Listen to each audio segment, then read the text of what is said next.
chills. Number 10. No-touch torture.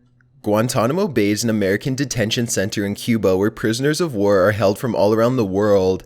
These prisoners here have to routinely go through what's known as no-touch torture, a term that refers to confession methods that do not involve actual physical contact.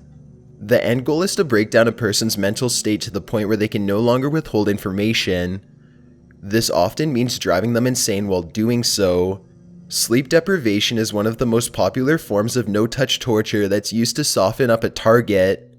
The temperature constantly switches from freezing cold to boiling hot at random to keep prisoners confused, disoriented, and exhausted as well. At any given time, prisoners are randomly forced from their cramped cell into an interrogation room for questioning. These no-touch torture interrogation sessions can last for a single minute or drag on for days at a time. This is to keep the prisoner in a state of constant fear and uncertainty. Sometimes the interrogator makes threats to torture and kill the prisoner along with their family if they do not confess to being a terrorist, but sometimes they decide to go with a different route entirely. The interrogator may say, for example, that there has been a terrible mistake and that there is no way the prisoner should have been kept here. They may even say that the prisoner's family is waiting to see them in the next room and that they will be released shortly. Of course, this is just a mind game that never results in their actual release. Instead, the no-touch torture continues endlessly until a confession is made. Other interrogation techniques go in a completely opposite direction. It's a common practice for the interrogator to make sexual advances at a detainee, force them to watch pornographic materials involving two men, and hint that they will be molested if they do not confess.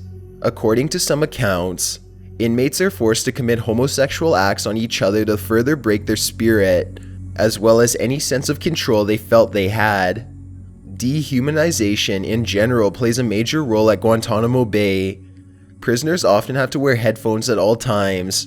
This might not sound so bad at first, but these headphones happen to play constant audio feeds around the clock that are specially designed to drive any normal person insane. Usually these audio loops come in the form of scary voices that either constantly yell or else sarcastically say extremely negative comments. This creates an inner struggle with the prisoner and severely agitates them as they hear the same annoying insults over and over. Loud noises, painful feedback sounds, or even the same song are also repeated over and over again for the same effect. Documents reveal that prisoners have been made to listen to the theme songs for Sesame Street and Barney for days at a time. Even the unbearably annoying jingle for Meow Mix is used. Another popular technique at Guantanamo Bay is to put the prisoner in what's known as stress positions. Here, prisoners are clamped to the floor in ways that bend their arms and legs unnaturally and are left to suffer on their own. These positions are merely a little uncomfortable at first, but soon it becomes a real torture as their limbs fall asleep and pins and needles begin to set in. After a while, their limbs begin to burn horribly as the muscles cramp and the nerves start to become damaged. Detainees are left in these stress positions for hours or even days at a time, and they have to lay there in jumpsuits that are soiled with their own filth until somebody comes back to torture them in some other way. Oftentimes, they are wearing the headphones while this happens as well. If a prisoner goes on a hunger strike or becomes too distraught to eat, they undergo what is called rectal rehydration. This is a large force-feeding tube that does not go in through the mouth, but rather up the other end. Humanitarian rights advocates say this constitutes as rape and needs to end, along with all other human rights abuses. Guantanamo Bay began shortly after the events of 9/11, and there continues to be a lot of controversy over the detainment center to this day. Prisoners can be legally held there forever without trial, which potentially means that they will experience various forms of no-touch torture every day for the rest of their lives. Hundreds of others have been released, but a total of 61 detainees are still locked up away to this day. 44 of them have had a life of constant no-touch torture for more than 10 years. A total of 9 detainees have died during these tactics. Who knows what stories they would have been able to share if they were still alive.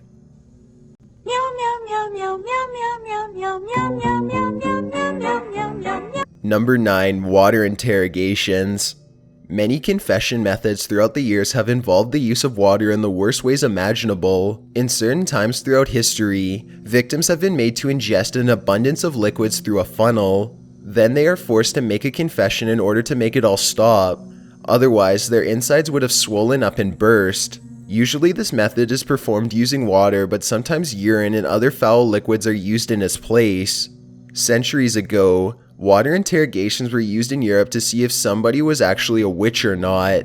If someone was suspected of witchcraft, villagers would tie stones around the person and throw them into a lake.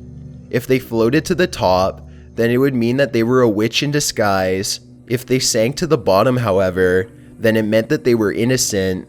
Usually a rope was tied around a person's waist so that they could be pulled back to shore, but not much could be done if the rope was too long, or if the rope broke before they could make it back to land. Somehow, Europe's population never noticed how everyone always seemed to be innocent. They continued to believe in witches for a long time. Chinese water torture is yet another age-old confession technique dating back to centuries ago.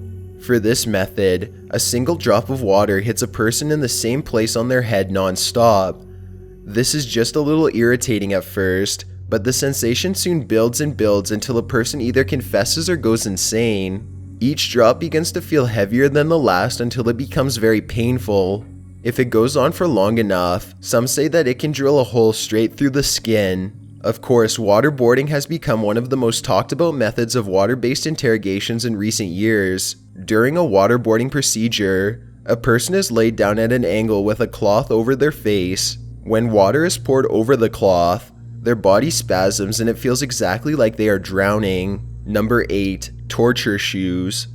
These large and heavy iron shoes were designed to quickly draw confessions from whoever was unlucky enough to be forced to wear them. Whereas a normal pair of shoes keeps the foot at an even level, these shoes were angled at such a way that a person had to stand uncomfortably on their tiptoes. If they got too tired and tried to put their heels down, gigantic iron spikes in the back of the shoe would stab them in the foot.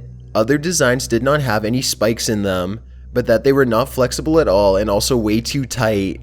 Wearing these stiff iron boots quickly became a popular torture that people would say anything to get out of. Number 7. The HERETICS fork. This device was used in Middle Ages to extract confessions without actually killing anyone, though by the time they were through going through it all, many wished they had been. The HERETICS fork was little more than a long bar with sharp prongs on both ends. It was wrapped around the victim's neck using a leather strap. These prongs jab into the person's chest and under their chin at the same time. If they tried to sleep or lower their chin for any other reason, the prongs would painfully poke them back into a straight posture. A person was often made to wear the HERETICS fork for days on end. As the experience dragged on, they became more exhausted and were more likely to make a confession. Number 6. Good morning, Vietnam. During the Vietnam War, it was incredibly hard for American soldiers to tell who was an innocent villager and who was a member of the enemy Viet Cong faction. One of the most popular methods to make a person confess their true identity was to shock them using high-powered EA-312 military phones. To do this, soldiers would connect 2 wires to the phone and run them through different parts of the prisoner's body.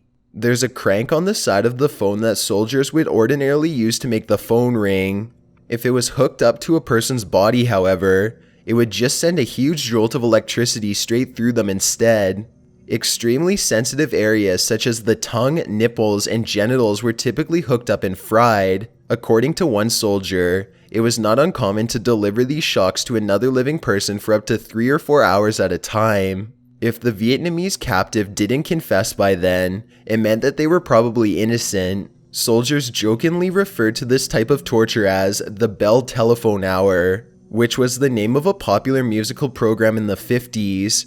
Eventually, the Vietnamese learned how to do it too, and it became yet another tool in their arsenal to torture American prisoners with. Number 5. Thumbscrews. This method of torture was popular during the Middle Ages. A person's fingers or toes were placed inside of a crude type of vice grip that had a handle on the top. The interrogator could turn this handle to tighten the screws and slowly crush a victim's digits as he pleased.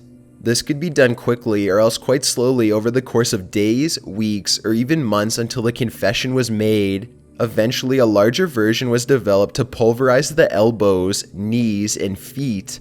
As for the head crusher, All a person could do is scream as their jaws, teeth, and skull are all pushed together and broken at a speed that's far too slow for anyone to withstand. Number 4. Confessions from a dirty rat. This confession method involves using a caged rat in a controlled flame. A rat is put either against a person's stomach, chest, or genitals and quickly covered with a round metal lid. Next, a fire is held up to the lid so that it heats up. As the rat senses the heat, it goes into a panic and begins to bite and claw its way downwards into a victim's flesh so that it can escape. Usually, a person was too busy screaming to get their confession out in time before the rodent had burrowed itself deep inside of them. Another version of this method involves tying a person down and letting starving rats nibble away at their body until they admit whatever it was that they were accused of doing. A third version still has the accused person wear a special iron device on their head. The mask itself was designed to look like a pig's head. Inside the snout of the mask, waiting behind a tiny gate, is a single starving rat. When the gate is lifted, the hungry rat races down the snout into the main chamber of the mask, where it claws and bites at a poor person's face until a proper confession is finally made. Number 3. The iron chair. The medieval chair was covered in spikes that were long enough to dig into the flesh, but short enough to miss vital organs. In fact, the spikes themselves plugged up the wound and kept blood loss to a minimum, so that the victim could be kept alive for longer. From time to time, the torturer would tighten a series of straps that went over a person's hand, chest, and legs. Every time the strap was tightened, they were forced deeper into the spikes. A person could be kept alive and fully awake in this manner for hours or even days. Once they were let go and stood up, however, the blood loss from all the holes in their body usually caused them to die within a short time. This chair was such a horrible sight that people would often confess to their crimes just from watching other people suffer on it. Number 2. Judas cradle. The Judas cradle was a small pyramid with an extremely pointed tip that was used in the most horrific way imaginable. First, the person who was accused of a crime had their arms and legs tied to ropes so that they were suspended high in the air.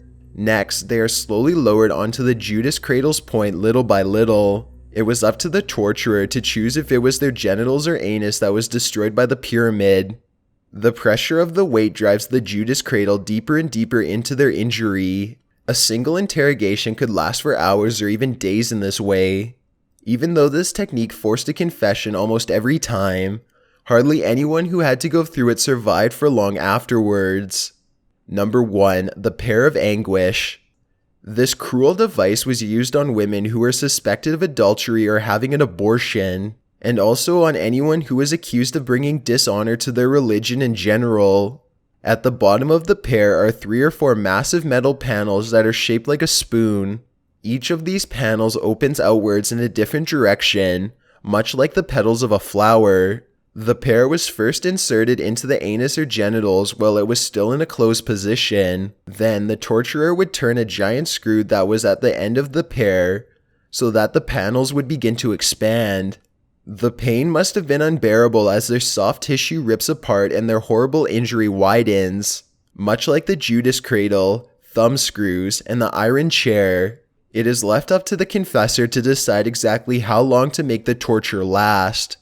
Thanks for checking out this video. Please consider subscribing because we upload a new scary countdown every week. My name is Chills and my Twitter is at YTChills and my Instagram is at DylanIsChillinYT. I'd really appreciate a follow and feel free to send me a DM if you have any comments or suggestions. See ya.